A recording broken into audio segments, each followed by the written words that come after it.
Hello, everyone. Thank you so much for joining us today. I'm Revati Prasad, the Executive Director of the Benton Institute for Broadband and Society, and I'm really excited to welcome you all to this webinar about how states are working to ensure that the cost of a home broadband subscription doesn't leave people stranded offline. At Benton, we have consistently argued, in large part due to the work of one of our panelists, that affordability is the key barrier to broadband adoption. The locus of this conversation has generally been at the federal government. We're talking about the Universal Service Fund, the Affordable Connectivity Program, but increasingly states are taking on this mantle for themselves, and that is why we wanted to delve into with this particular report. I'll hand this off to our research director, Dr. Caroline Stratton, who worked with the author on this report and has assembled this illustrious panel of experts. This is the group I turn to for very lucidly explaining the ins and outs of broadband affordability, and I'm excited to learn from them. Caroline? Thanks, Revati. I'm Caroline Stratton, Research Director of the Benton Institute for Broadband and Society, and today we're going to have a conversation about what broadband affordability looks like right now. We have launched a new report today called Achieving Affordability, State Strategies for Getting Everyone Online by Jordan Arnold, who will be one of our panelists. And the report describes 6 different approaches that state governments have pursued or are pursuing to improve the conditions around affordability. Jordan's report examines how these approaches came about and, where applicable, what their implementation has been like. It also offers policymakers and the advocacy community a set of questions to consider to start crafting an appropriate approach. Jordan's going to tell us more about this shortly. For today's event, I'm going to introduce our panelists. I will then ask Jordan to give us a quick overview of her report, and then I'll bring the panelists back on for our discussion about affordability research.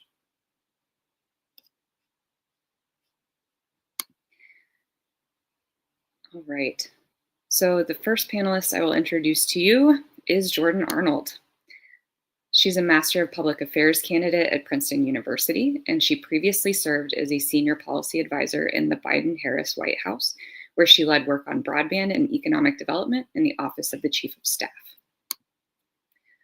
Also with us today is Dr. John Horrigan, Benton Senior Fellow and National Expert on Technology Adoption, Digital Inclusion, and the evaluation of programs designed to promote communications technology adoption and use. John has authored a host of research reports that underscore the importance of affordability, and most recently for Benton, his reports titled Budgeting for Broadband and Marking Progress, Targeting Gaps, Lessons from Broadband Adoption Trends indicate why affordability is so important for adoption at present. I'm also thrilled to have with us today Ambika Nair, Community Development Research Analyst at the Federal Reserve Bank of New York. She conducts research and data analysis on the financial well-being of low and moderate income communities, and she has a forthcoming publication about relative affordability of broadband in low and moderate income neighborhoods in US cities that she's going to tell us about today.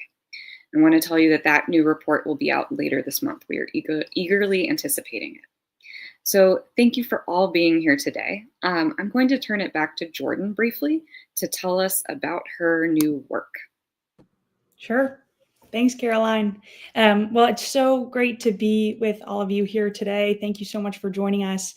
As Caroline said, I have a new report out with Benton today that focuses on state strategies for achieving affordability. And the impetus for the report was this recognition that the federal government has really stepped back from affordability since kind of the peak we saw during COVID, right? And so, back in 2024, we saw the end of the Affordable Connectivity Program. We've seen the Trump administration move away from the digital equity grants. We've seen the $42.5 billion BEAD program, which previously had pretty strong affordability protections for low-income consumers. That guidance has now been revised, and so we're seeing the new administration kind of walk back those affordability protections. So there's kind of this absence of federal leadership. At the same time, we haven't seen too much action from Congress, right? Many of us might recall that Congress put forth some bipartisan, bicameral legislation to continue the ACP. That didn't end up going anywhere. We now have a bipartisan working group for universal service fund reform. We haven't seen any legislation out of it yet. And so there's this sense that states, as with many policy areas, there's this sense that states are where the action is, especially given the kind of chaotic, federal period we're in right now. And so the report goes through 6 strategies that we see states have accomplished in recent years to make the internet more affordable for their residents, and particularly low-income residents. So in New York, for example, many of us may have heard of the Affordable Broadband Act. This was a law passed originally back in 2021 that capped the price of internet plans for low-income consumers at $20 per month, or maybe even $15, depending on the speed. That law went through a ton of legal challenges, and now, as of 2025, has just recently been allowed to actually be implemented. So we're just getting in 2025 that law going into effect. So we call those low-cost plans. That's one approach. Another approach we're seeing is that a number of states have their own lifeline programs. For those who might not be familiar, for decades, the federal government, through the Federal Communications Commission, has had a program called Lifeline that subsidizes internet connections for low-income people at $9.25 per month, $9.25 per month. What we've seen is that a number of states have decided to supplement that federal program with what we'll call a state lifeline program. So the funding is structured in a similar way as the federal program. There are fees levied on telecommunications providers, and then the subsidies go out to the low-income households. But we see that states have kind of supplemented that federal program. And in Oregon, they actually just reformed their state lifeline program to be not only more generous, kind of on the monthly discount basis, but also to offer a device subsidy similar to what we saw from ACP. We've also seen states offer one-time subsidies. Back in the days of the American Rescue Plan, a number of states had funding that they wanted to put towards broadband affordability. And so we saw, for instance, in Maryland, they essentially used their state ARP dollars to top up the ACP benefit that low-income consumers were getting in the state. That funding ran out around the same time that ACP did. And then we're also seeing some more innovative approaches, right? So many of us who are broadband advocates have probably never thought about, or haven't spent too much time thinking about, low-income housing tax credits. But what we see is in Indiana and Pennsylvania, states have used this federal money for low-income housing and basically tacked on a requirement that says if you want this funding, you have to provide free or discounted internet to the residents in your low-income housing. And they've seen enormous success with that approach. Finally, 2 more approaches that I'll mention here. We've seen a number of states, especially politically divided states, have success with consumer protection laws, right? So, efforts to make it more clear to a consumer when their rates are changing or their bill is going to renew.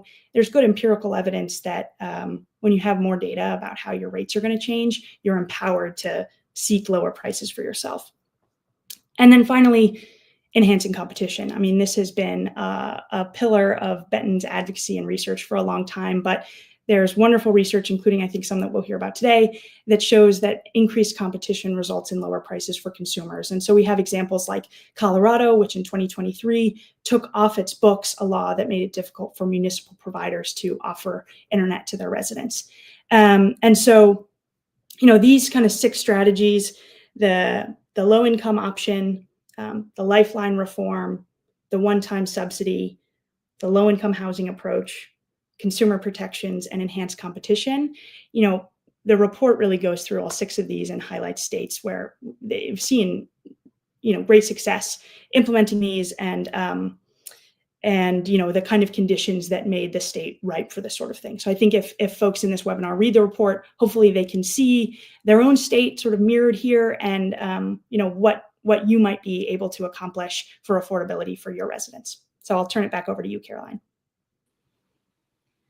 Thanks, Jordan.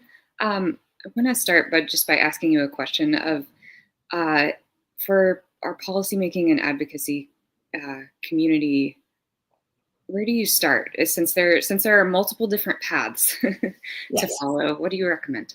That's a great question. So One of the things that we really tried to highlight in this report is that not all these paths are equally feasible in every state, right? There are certain conditions that made these policy options more feasible in a given context. And so where we end the report is a series of questions that we hope state lawmakers or advocates or whoever you might be could ask themselves about their state context. And hopefully those questions kind of guide you to the policy approach that might be most feasible in your own context. Great. Thank you so much, Jordan. And I know that the link to that report has been in a variety of Benton communications today and in the comments of this live stream as well. All right, I want to bring our panelists on to start our conversation. And here they are. All right. So I want to open our discussion by getting specific about the importance of affordability and some of the why behind why we need these state policy approaches at present. And I'm going to start with John. So, John, you have a top-line finding in a report from this summer. That's the Marking Progress Highlighting Gaps report, where you find that broadband adoption growth rates have pretty much stalled, especially for home broadband service. Can you tell us more about what adoption rates have looked like in general recently, and how affordability might play into that plateau that your work observes?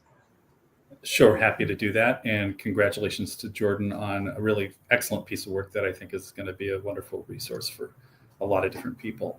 I have a slide on broadband trends that we're going to take a gander at here that just shows how broadband, home wireline broadband trends looked like from 2017 to 2023, looking at American Community Survey data. You can see that big jump from 2019 to 2021 when the pandemic was at its worst and when lots of initiatives such as the emergency broadband benefit, efforts by philanthropy and the private sector to get more people online as society shut down during that time period really started to pay off and show up in the data. And then since then, we have seen a flattening in broadband adoption for a couple of reasons. One, in my mind, has to do greatly with just the cost of living and inflation during this period of time. You had inflation kicking in, you had some of the income support that happened during the pandemic fading, and that resulted in additional home broadband adoption being a difficult thing in the aggregate. I should say that the Affordable Connectivity Program, the ACP, really helped stem that tide, which is to say those trend lines would look worse without ACP. ACP helped get people online and keep people online. So affordability is a chief cause of people making the decision not to have broadband at home. Over that 2017 to 23 timeframe, the most growth in home broadband adoption was at the lowest income levels, but as the plateau happened, it happened also among low-income households who struggled most to deal with inflation. So both I'll look at American Community Survey data, and if you look at surveys that various people have conducted, myself included, you find that respondents who don't have broadband at home, wireline service in particular, tend to say it's because they have a tough time affording it. So I'll leave it at that and let Caroline take back the mic. Sure thing. Let's see. Ambika, we are really excited about your new work that's coming out later this month about relative affordability. And wanted to ask you first about the concept of relative affordability and why it's so important for any discussion about broadband prices. Yeah, absolutely. Thank you so much again, Caroline, and to the Benton Institute for inviting me to participate on this panel today. I'm very excited to participate in this very timely conversation about broadband affordability. particularly as it relates to some of our most vulnerable households. It's a quick disclaimer. The views I share on this panel today are my own and do not necessarily represent those of the Federal Reserve Bank of New York or the Federal Reserve System. And so, as Caroline alluded to, my forthcoming report focuses on this idea of relative broadband affordability. And so the idea of broadband, of the cost of broadband as it relates to a household or community's average ability to pay for broadband. We know that largely the cost of broadband remains a primary barrier, which prevents many households, especially those that are low and moderate income, from getting and staying connected. There's research by Education Superhighway that shows that 20 of the 28.2 million American households that don't have access to high-speed broadband, 18 million of those households are offline because they cannot afford the cost of an at-home internet connection. And so I think largely what leads a household to adopt broadband is not their willingness to pay for it, but their ability to pay given their monthly median income and their local cost of living. And this report shows that this is particularly acute for low and moderate income neighborhoods in metropolitan areas, as John rightly pointed out, because costs of living have increased dramatically over the past 3 to 5 years, particularly in the areas of housing, utilities, food, and other essential household costs. And so broadly, research and data on broadband affordability at the community level are limited. And so my forthcoming paper introduces this novel measure of relative broadband affordability, which can be used to compare a community's broadband affordability relative to other communities in the same city. And the hope is that this measure equips policymakers and others with the information necessary to address local broadband affordability gaps. And so this measure specifically is the average monthly broadband price divided by the median monthly household income by census tract. And I have a slide right here that illustrates relative broadband affordability by census tract in my hometown of New York City. And so broadband affordability is one of the biggest challenges facing households in New York City, primarily due to the cost of broadband being higher in boroughs with populations of low and moderate income New Yorkers. So the lowest relative broadband affordability in New York City, or where broadband is the least affordable, is felt in Upper Manhattan, the Bronx, Southern and Eastern Brooklyn, and Queens. And these areas are largely low and moderate income communities of color with aging housing infrastructure. And for many residents, high quality broadband infrastructure is available, but they cannot take advantage of it because the cost of it is too high relative to their monthly income. In some cases in New York City, families pay hundreds of dollars per month for subpar service, with plans offering 50 megabits per second speeds costing as high as about $300 a month. And so this affordability issue is more prevalent, again, in neighborhoods with high poverty rates, particularly in South and Central Bronx. In the table to the right, we see that the Bronx faces the highest average price and the lowest relative broadband affordability due to its lower median household income relative to the rest of the city. And we also know that as of 2023, the Bronx had the highest share of households with income below the federal poverty threshold in New York City, with no broadband access and with access using cellular plans only. Brooklyn follows Bronx in terms of this measure, with the second highest share of households without broadband access in the city. And so the report provides this information for a number of cities. It provides sort of this measure of relative broadband affordability, as well as information about average prices. And so once the report comes out, I hope that it is a helpful tool for folks thinking about broadband in cities, particularly as it relates to low and moderate income neighborhoods in cities, to determine sort of where interventions and help is sort of needed the most. And I think you alluded to it within this.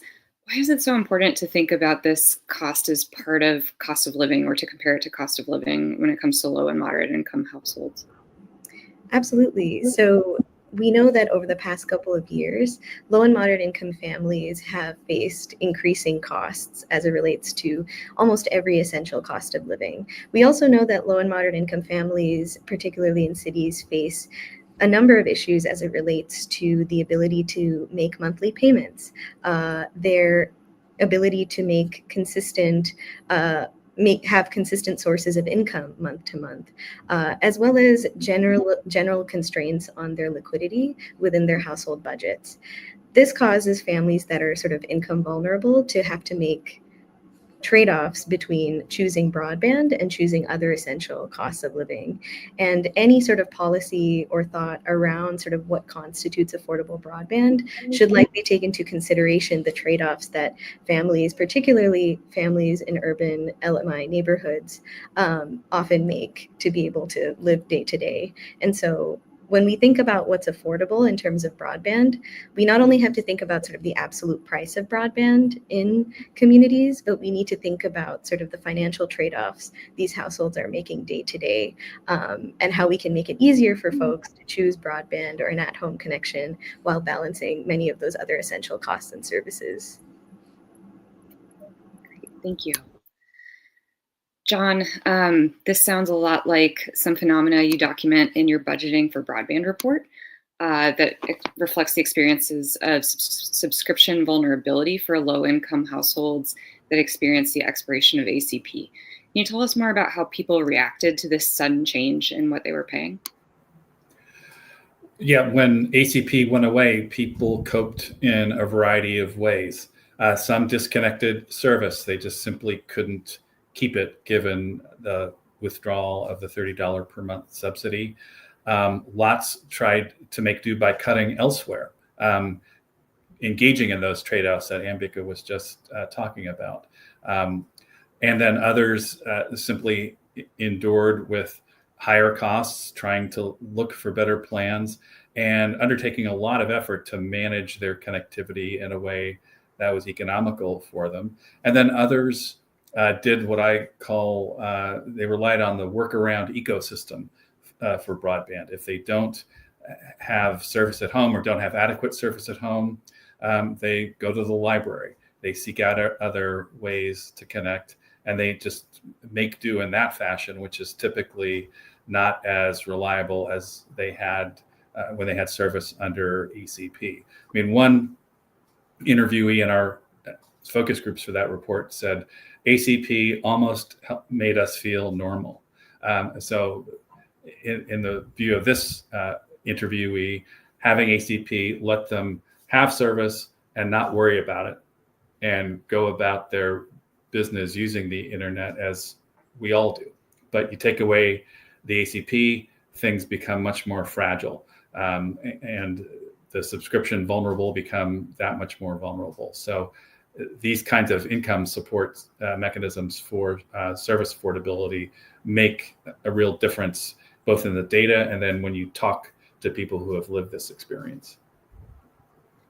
John, you also recently did an analysis about who might cancel service based on new domestic policy that will make cuts to social safety net programs and benefits. What kinds of effects do you anticipate for subscription vulnerable households, and when do you think we'll start to see those? Yeah, the work I did some calculations on the likelihood of disconnection with a fraying social safety net said that up to 5.6 million households could suffer disconnection or diminution in connectivity with some of the envisioned impacts from the One Big Beautiful Bill. So that those impacts might not be felt overnight. They might not show up cleanly in data either collected by the government or other organizations in surveys. But over the next couple of years, as healthcare insurance becomes more expensive for some low-income households, as fewer households have the ability to get SNAP benefits, the trade-offs that we've been talking about will show up. People will have less disposable income. They'll have to make some decisions as to what stays and what goes, and broadband could be one of them. I think a lot of it could come in wireline service. Some of the analysis I've seen from Wall Street analysts recently is beginning to see increased reliance on cell phone only access for home internet service as people have to give something up, and it's going to be wireline. People aren't going to give up their cell phone plans because that's the lifeline to so many other things.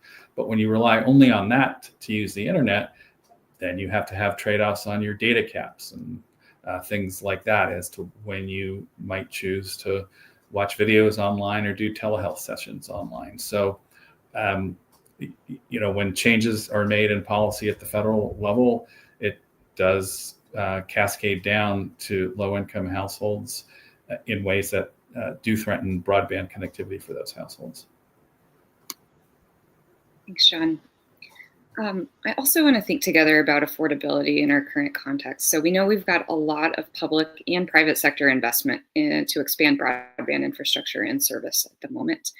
And I want to ask Ambika about some work that she had published in 2024 that linked availability with affordability. Specifically, you found presence of more wired providers or more wired broadband plans was associated with lower prices for that service. Can you tell us more about that and the role that these sort of different technology offerings maybe have for affordability? Yeah, absolutely. So in our 2024 research, which was called Digital Equity in the Northeast, Puerto Rico, and the U.S. Virgin Islands, I co-authored this with one of my former colleagues, Felicia Rodriguez. We found an association between the availability of wired broadband service providers in a given area and the affordability of those broadband services. So specifically, we saw that as the number of wired broadband service providers increased within a zip code, the average monthly price for those services decreased fairly significantly. So areas with no wired broadband providers at all saw average prices of around $105 per month. But in areas with just one additional wired provider, the average price dropped to around $70 a month. And then thereafter, we continued to see incremental price decreases with each additional wired provider that was present within a zip code. So this suggests that more options in wired broadband service providers in a community can sometimes be a key driver of more affordable broadband access for residents.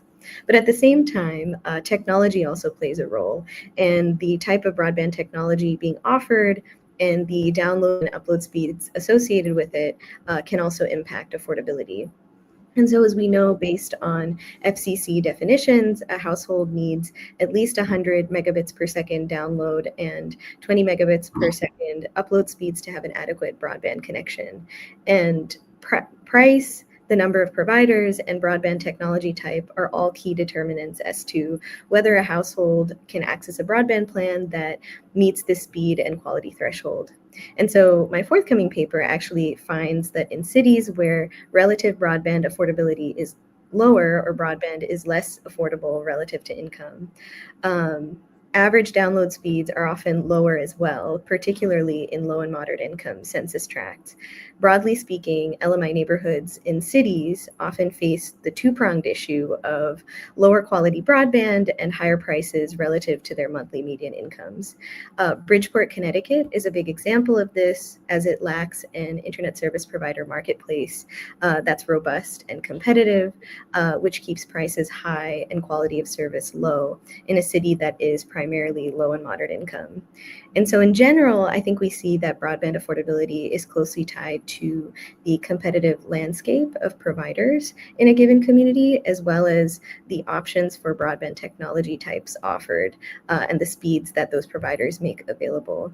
And so increasing the number of providers in an area as well as service quality are really important, I think, for improving broadband affordability in low and moderate income neighborhoods. Thank you. Jordan, one of the approaches in your report, the final approach in your report, is around increasing competition. So for states and communities that do want to attract that kind of multi-provider, multi-technology, multi-plan service offering situation that work suggests would be beneficial, what do interventions so far to invite competition or increase competition look like? Sure. Well, I'll just say, I mean, to be clear, most Americans do not get to enjoy competition in this country for their internet service, right? So 2/3 of Americans currently have a monopoly or a duopoly for high-speed internet service. And so the approaches we see, and I highlight in the report, first, over the last couple decades, several states enacted laws that made it difficult for municipal providers, that like local governments, to build or operate their own internet networks. Sometimes these were explicit bans, sometimes these were bureaucratic hurdles. And so what we're seeing now is that some states are actually rolling back those bans or roadblocks. We saw something in Colorado in 2023. There were big battles over municipal broadband that many of us might remember in Colorado. And so they basically erased that law, making it much easier for municipal providers to come onto the scene. But broadly, what competition policy should do is make it easier for new entrants to enter a market, right? And so there are multiple ways to think about doing this. The maybe obvious solution is lowering those entry costs. So our colleague at Benton, Drew Garner, has done wonderful work on local permitting solutions that make it easier for new entrants to come into a market. You can also think about open access networks. These are networks that are kind of physical infrastructure that can be shared by multiple providers. And so maybe newer entrants like electric co-ops might not have the kind of network infrastructure that they need to provide service. If a state or a local government provides some sort of open access network, then suddenly it's a lot less expensive for a local electric co-op to come in and provide service, which interestingly is what happened in my hometown of Rockbridge County, Virginia, and what got me so interested in broadband in the first place. But those are just a few solutions, and we're seeing states doing all sorts of creative things to try and open up the market more to a larger number of providers. Thank you. I want to bring up the BEAD program now. Our audience might be familiar with the restructuring of the BEAD program based on an updated policy notice that happened back on June 6th. And one of the changes that it put in place was that states could no longer tell applicants to their BEAD funding competitions that there was any particular price point for the low-cost service option that's mentioned in the law.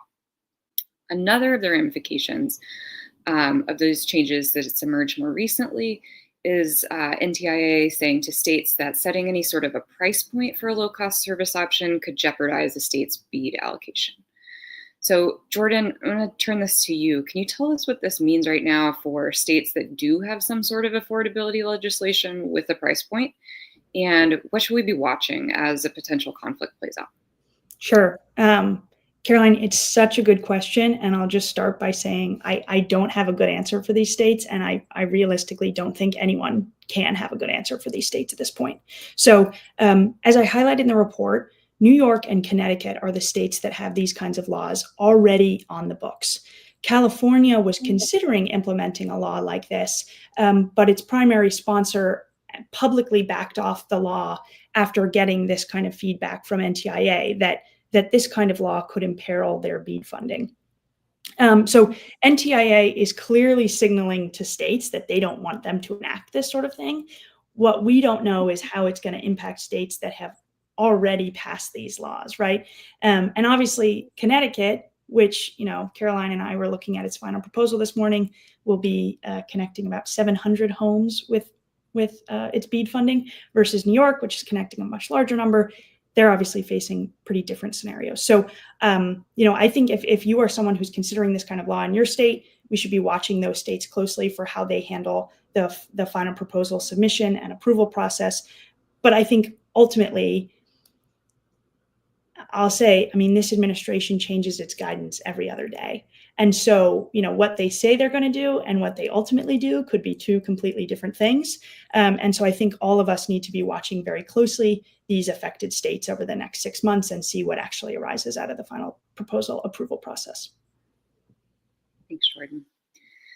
John, so I mentioned also that BEAD restructuring, we know that the providers are proposing their own price points for what they consider to be this low-cost service option.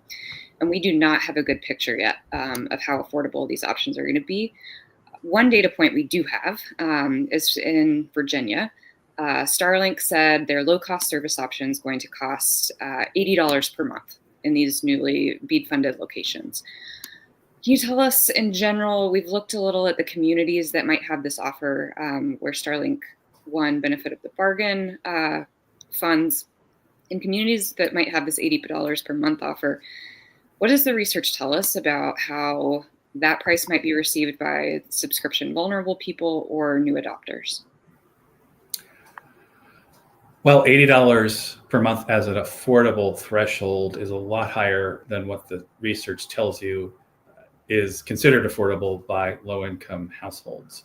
The work I have done shows a couple of things about affordability price points. One is there's not a clean one-size-fits-all answer to that question. But if you look at the research, you see large numbers of low-income households say, really paying nothing is affordable for me because their incomes are so constrained. You get another swath of low-income households saying about $25 a month is affordable in their view. And you do get some other low-income households saying something around $50 or $55 a month is in the affordability for range for them. What those three figures all have in common is that they are below $80 per month, which is touted by Starlink in the Virginia context. So I don't think that's a meaningful starter for low-income rural households. As many of us know, rural households generally have lower household incomes than non-rural households. So it's sort of you're doing this double whammy of citing a fairly high number for what is thought to be affordable for a population that has less disposable income to begin with. So I don't think that's going to be a very meaningful way to address affordability. I think, I'm going to pivot back a little bit to something that Jordan was talking about.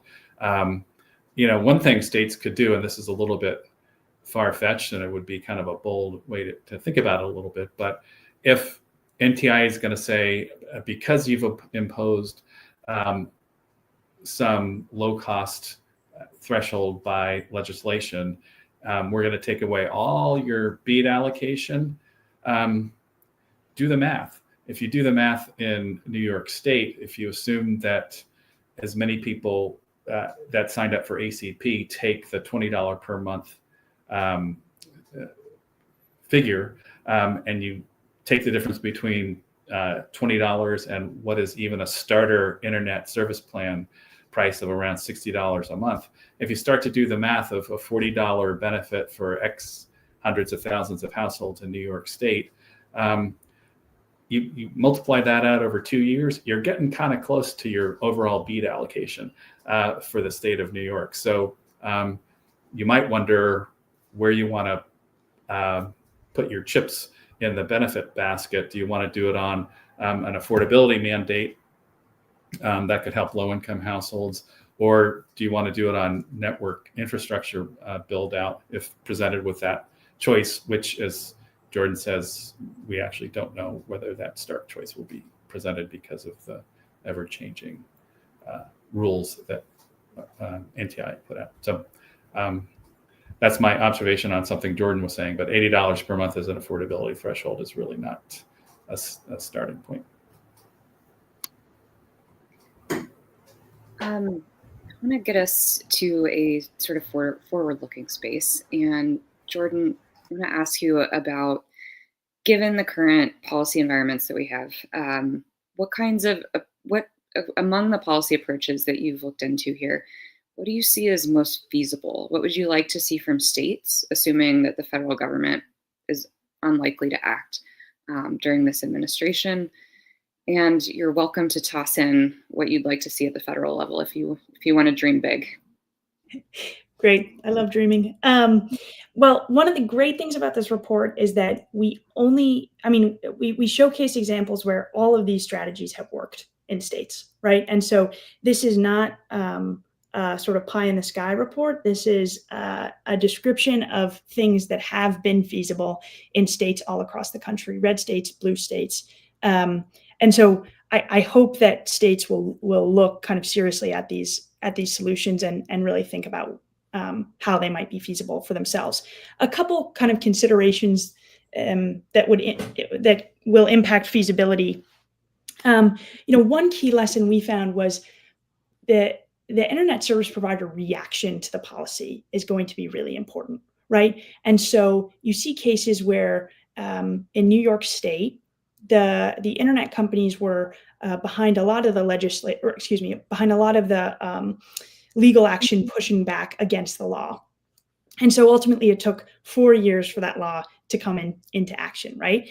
Compare that with something like Maryland, where the providers loved the additional subsidy on top of the Affordable Connectivity Program, and they worked with Maryland to make sure that they could implement that really well. And they were incredibly cooperative partners to the Maryland Broadband Office, right? So kind of thinking about the implications of your policy in terms of who will become your natural partners and who might push back against the policy is important. One thing that I think kind of might come to mind is like the politics in a given state, right? And so, I wouldn't want someone to read this report and think these were only solutions that would work in blue states or red states or states where they don't have political divisions. Because, for example, what we saw in our strategy around consumer transparency, we saw a lot of those laws going into effect in Republican-controlled states, but doing so in a bipartisan way. And so there are solutions here that can probably transcend, the traditional partisan politics that so many of us have to deal with all the time. The last thing I'll say is that states should be thinking about veto points, right? And so anything that has to get by a legislature is going to have, both chambers, presumably. I guess actually not all of them are, dealing with two legislatures. But anyway, if you have if you're not dealing with a unicameral legislature, then you're going to have to do both houses, a governor. You might have agency colleagues. You might have the internet companies. You might have equity advocates in your state. So there could be a lot of veto points. One of the reasons that we loved looking at the housing solution, right, the low-income housing tax credit, is for those who are not familiar, which I really think is probably most of us, state housing agencies set the policies that each year determine which housing developers will actually get funding through the low-income housing tax credit. So that policy is updated every year, sometimes every other year. And that housing agency, determines those competitive guidelines through stakeholder feedback and a kind of public comment process. And so if you are, an affordability advocate in your state, it might be a lot easier for you to work just with that housing agency than through the entire state legislature and governor's office, right? So you might be dealing with far fewer veto points if you took an avenue like that. So those are just a few of the kind of feasibility considerations. What I want every state to be doing for the next 6 months is not only thinking through these questions that we put at the end of the report, but also keeping their eyes laser focused on the BEAD non-deployment funding, right? So we've talked about this a little bit, that all states were allocated funding through the BEAD program. They received that funding by formula based on how many unserved houses you had in your state, give or take. And states have 4 priorities for that funding, right? First, it's unserved locations, then it's underserved locations, then it's community anchor institutions, and then it's non-deployment funding. And that non-deployment funding could be used for a whole host of things, but it's not extra money that should be revoked in case you come, spending lower than you might think on your infrastructure build. So if I were a state thinking about affordability and digital equity, I would just be laser focused on that non-deployment funding, because I think that is an incredible resource for every state to address the digital divide. And I seriously worry that this administration is going to find a way to keep states from getting the money that they are entitled to. I'm going to turn our forward-looking stuff to Ambika now. What can practitioners do with the kinds of data about relative affordability, the kinds of things you've analyzed? We know communities or states might be thinking about developing or proposing subsidy amounts. What would it mean for folks to take relative affordability into consideration? Yeah, absolutely. That's a great question. I think incorporating this kind of relative affordability measure for broadband, particularly at smaller geographies, rather than just looking at absolute prices, is really insightful for understanding the true accessibility and adoption barriers in different communities, particularly LMI communities. And I think in addition to that, combining that information with other information and data on the local costs of essential expenses like utilities, food, housing, etc., especially how those costs have changed over time, makes that kind of information even more robust when it comes to thinking about some kind of a threshold for subsidies and otherwise. And I think that for practitioners who are thinking of developing broadband subsidy programs or other kinds of similar interventions, I think this type of affordability data would help, one, identify the communities and households within a city or a region that are most in need of subsidies like this to make broadband truly affordable relative to local median incomes and local costs of living. And so this could really sort of ensure that any kind of intervention that's directed or focused on affordability is allocated or targeted at the areas that need it most and for households that need it the most.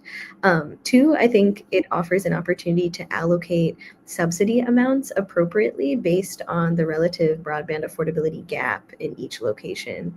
And so areas with a higher ratio of broadband costs to median income, as well as sort of higher relative costs of living, may require maybe more significant interventions than areas without. And so finally, I think it also offers an opportunity to track the impact of these programs over time. So not just looking at changes in absolute prices in areas or how many people are adopting broadband versus not, which are both very important measures, but being able to understand sort of whether the relative affordability for low and moderate income households is actually improving. But I think what's desperately needed for any and all of this to actually happen is more community level data on pricing. And so my study uses a very limited set of data from the markup and the FCC Urban Rate Survey, but this data is entirely limited to urban areas and limited to a few years of data. And so I think in general, to better understand and track affordability across the country and then ultimately implement policies targeted towards affordability, we need a much more robust data infrastructure around prices offered at smaller geographies, particularly for rural areas as well, in addition to urban areas. And we also need better longitudinal data on pricing. I think better data on pricing will help not only researchers study this issue more, but help policymakers design better and more targeted policies around broadband affordability as well. Thank you. John, there's another policy lever around affordability that we have danced around and not talked about, and that is federal lifeline reform. Curious if you could tell us a little bit more about what the current state of affordability tells us about direction that lifeline reform might need to take with respect to that adoption plateau that you mentioned earlier. In my view, the research and data we have on affordability says bring back the Affordable Connectivity Plan, reform Lifeline in such a way that you have a much broader base of contributors to universal service fund support, and revive the $30 per month subsidy for broadband service. Keep, I think, that and the $9 per month Lifeline telephone benefit would get you to that $40 threshold that the data shows over the past couple of years really has made a difference in moving the dial on broadband. Some of the work I did analyzing the effect of the Affordable Connectivity Program on overall broadband adoption rates shows that without ACP, broadband adoption figures would have been about 3 percentage points lower than it otherwise would have been. And if you recall my one slide, that showed the context of about a single percentage point increase in broadband adoption over the past couple of years. So ACP was doing the work that it was intended to do to help keep people online to help get more people online. And I think where recent economic data indicates we're entering another period of economic uncertainty with costs rising, probably more significantly for low-income households than for upper-income households. So the same kind of challenges we've seen with affordability of service over the past couple of years are not going away in the coming years. So restoring that subsidy level and reforming Lifeline in such a way so as to do that would really be the way forward, in my view. If you are in our audience, if you are viewing on YouTube, feel free to submit questions via the comment section. It seems that things have been quiet on YouTube so far. While I wait to hopefully people are typing out their most burning questions. I'm going to toss a question back to our group. So Jordan, your work observes that we get different subsidy amounts, different kinds of, and just the different policy levers that folks are using gets us to different amounts. And there is obviously a strong desire to get to, what is an appropriate number, what is an appropriate size of a benefit or a subsidy, because work definitely tells us we should have caution about that. You've any recommendations for folks about a method to getting to appropriate amount? A question, John's thrown out a few amounts too, of like, let's get back to the level of ACP benefit. Are there other considerations that we haven't surfaced yet?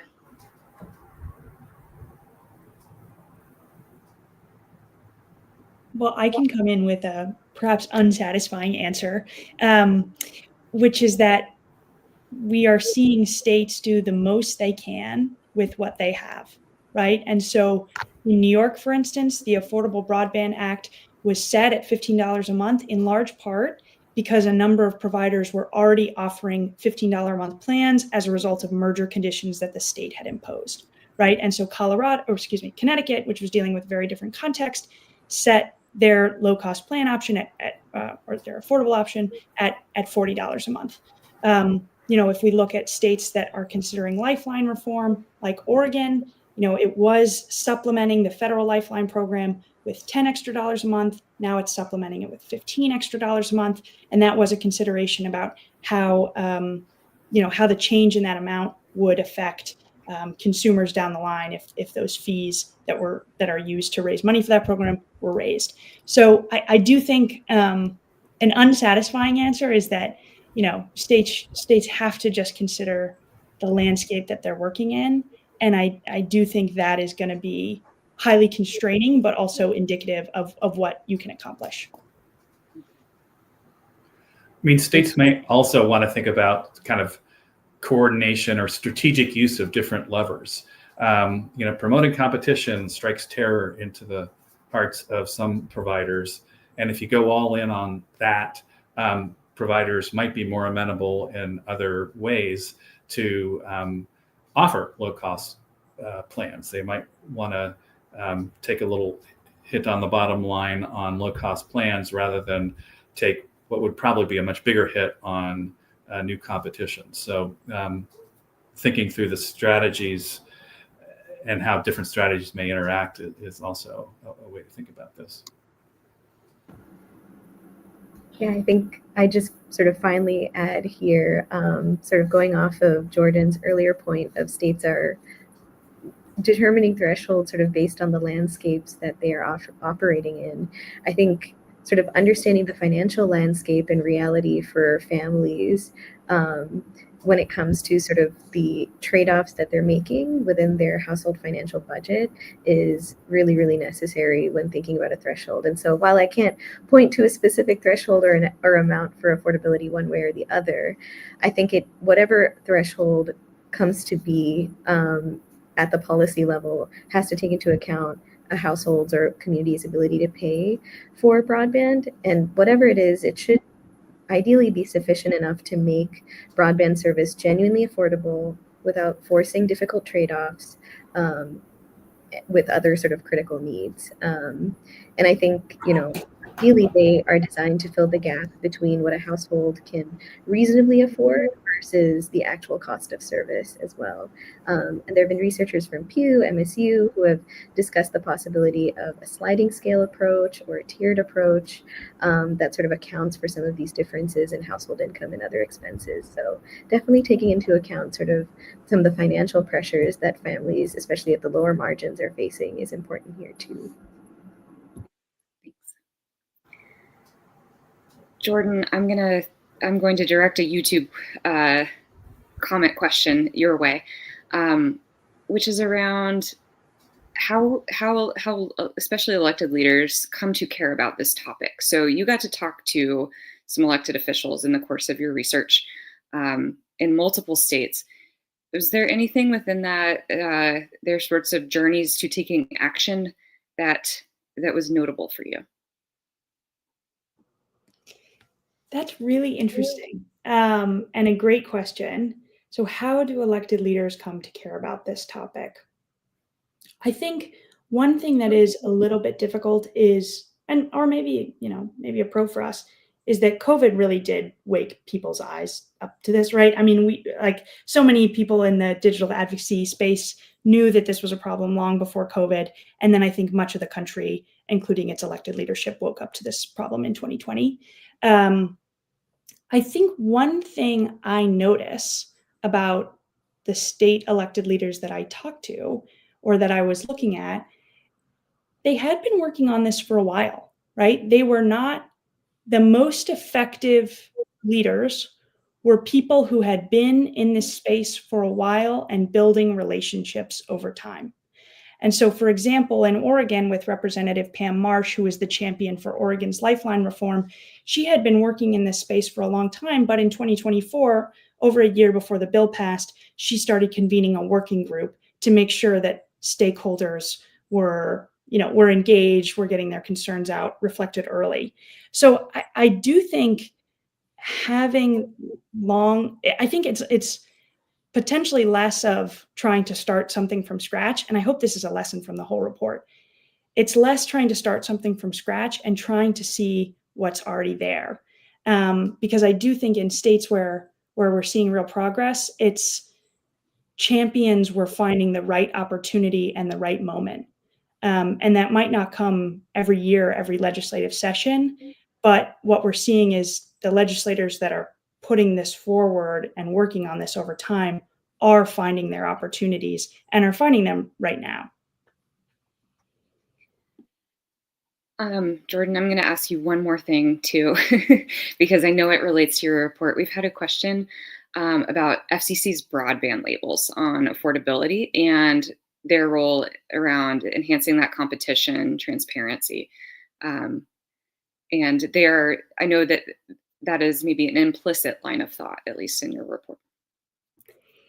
Yes, that is an excellent question, Tim. I'm so excited you brought that up. And so for those who aren't familiar, the FCC under the Biden administration required companies to display at the point of purchase, basically like a food nutrition label that explained what you were actually, how much was your broadband service, what kind of service were you getting, links to terms and conditions, all this sort of important information. So larger providers were required to start displaying that. I want to say over a year ago now, and then smaller providers were given an extra 6 months to display it just to figure out, all the details and the implementation. The other thing that we were supposed to see was that these labels were supposed to be machine readable. And so researchers, like our friends here, could actually, crawl through these labels and try to gather more comprehensive data about prices and services that are available to consumers. What I can share anecdotally, I guess, from my own experience, is that providers really haven't been displaying these clearly at the point of purchase. I mean, I think if you click around the website for a while, you're going to eventually find it, but I'm seeing wide divergence in how well providers are actually playing by these rules. And I have not seen and I would love to be corrected if I'm wrong, but I have not seen action from the FCC to go after any of these providers for failure to display these labels as they should have. And to be honest, I sort of doubt that we will. Now, one final thought here is that in Virginia, they actually passed, and this is in the report, they passed one of their pricing transparency rules was, they wanted prices to be more transparent for a whole number of things like Airbnbs and, online services, whatever. And they said, for broadband providers, if you display your nutrition label as you're supposed to, that counts for the purpose of our law. And so I think that those sort of reinforcing state laws could be really powerful in this period of federal uncertainty.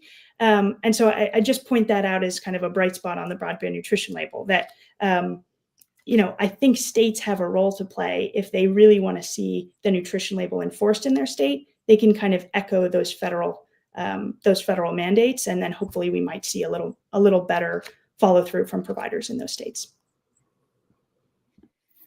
All right, it is 3:00, so I am wrapping us up. As we close, I want to say I've got a short list of links to reports and other publications that our panelists have mentioned today.